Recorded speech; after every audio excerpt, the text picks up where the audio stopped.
Namaste. Welcome back to the session of How to Chant Lalita Sahasranamam. We will look into slokams 171 to 180 in this session. The practice method will remain the same. I will chant every line with a pause for you to repeat after, and then we will say the full slokam together.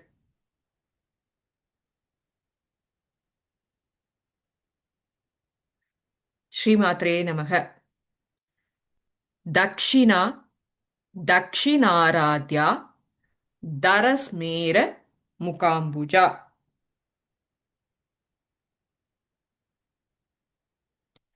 ಕೌಲಿನಿ ಕೇವಲ ನರ್ಗ್ಯ ಕೈವಲ್ಯ ಪದದಾಯಿನಿ.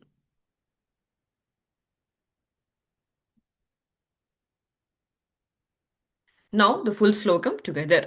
Dakshina Dakshinaaradhya Darasmera Mukambuja Kaulini Kevala Nargya Kaivalya Padadayini. Stotra Priya Stutimati Struti Samstuta Vaibhava.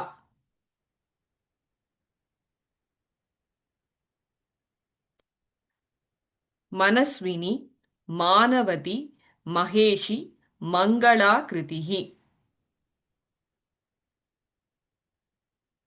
स्तोत्र प्रिया स्तुतिमती श्रुति संस्तुत वैभव मनस्विनी मानवती महेशी मंगलाकृतिः.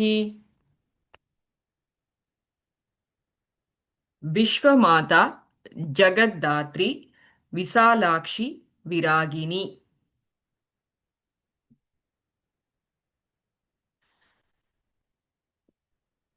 प्रगल्भा परमोदारा परामोदा मनोमयी.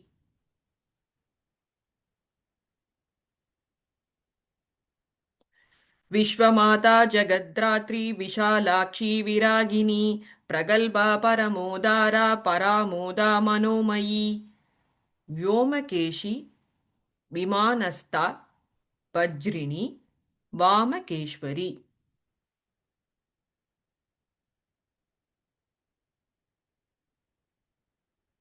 पंचयज्ञप्रिया पंचप्रेत मंचादिसायिनी.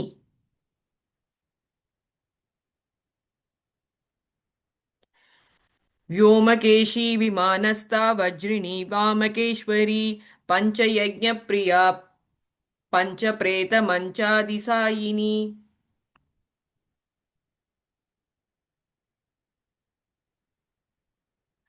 पंचमी पंचभूतेशी पंचसंख्योपचारिणी.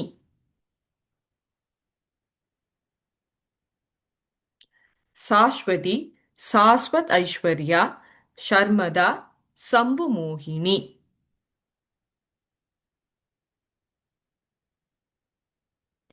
पंचमी पंचभूतेशी पंचसंख्योपचारिणी शाश्वती शाश्वत ऐश्वर्या शर्मदा शंभुमोहिनी.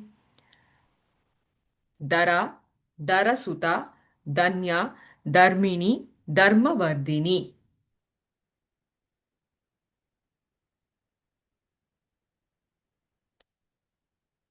लोकातीता गुणातीता सर्वातीता क्षमात्मिका.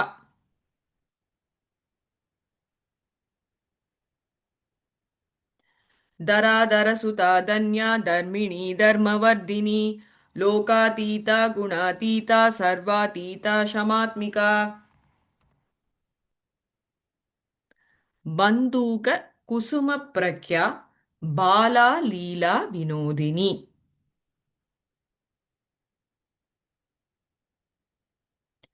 सुमंगली सुखकरी सुवेशाढ्या सुवासिनी.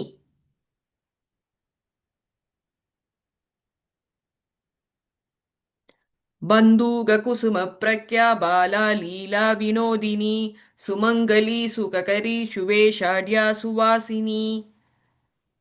सुवासिन यर्चन प्रीता शोभना शुद्ध मानसा.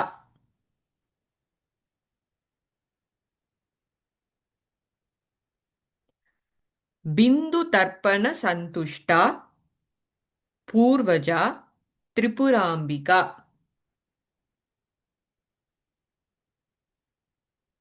सुवासिन्यर्चन प्रीता शोभना शुद्धमानसा बिन्दुतर्पण सन्तुष्टा पूर्वजा त्रिपुराम्बिका दशमुद्रा समाराध्या त्रिपुरा श्रीवसङ्करी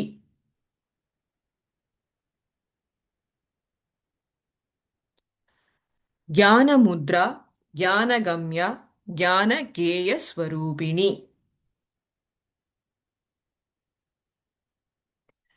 दशमुद्रा समाराध्या त्रिपुरा श्रीवसङ्करी ज्ञानमुद्रा ज्ञानगम्या ज्ञानगेयस्वरूपिणी योनिमुद्रा त्रिकण्डेशी त्रिगुणाम्बा त्रिकोणगा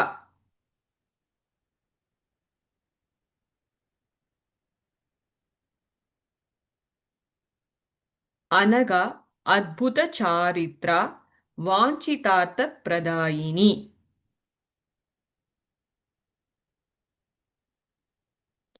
योनिमुद्रा त्रिकण्डेशी त्रिगुणाम्बा त्रिकोणगा अनगा अद्भुतचारित्रा वाञ्छितार्थप्रदायिनी. This completes slokam up to 180. Please always practice from the beginning. Keep learning, keep growing. Shri Matre Namaha.